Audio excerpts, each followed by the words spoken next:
Không đi ở lâu em cái lô cắt tôi là cắt hình ra đi cắt lô này chứ xin rèn mua đâu hết đấy cắt khó hơn quý rồi không anh xin nghe cắt lô nghe ít lô mà ngô cắt lên lầu kia lên lầu kia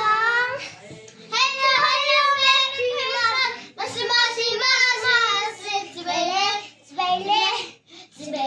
Sibele hello hello Merry Christmas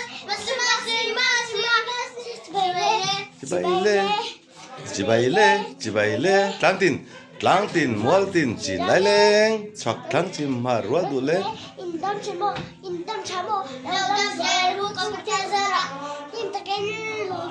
kalal lo pin tin him taken ko sa takan offer taken le hello Merry Christmas Sibele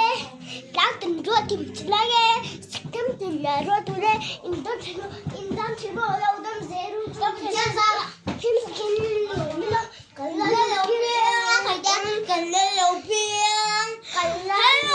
Merry Christmas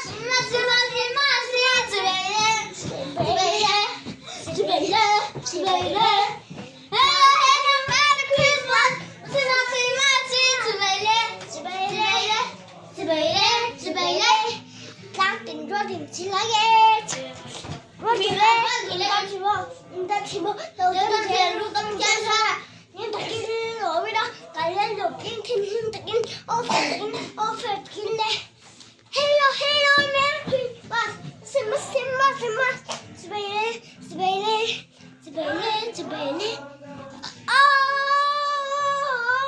kalal ka bakian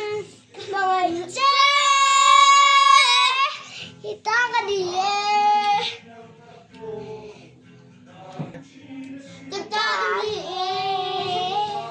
Kawai em che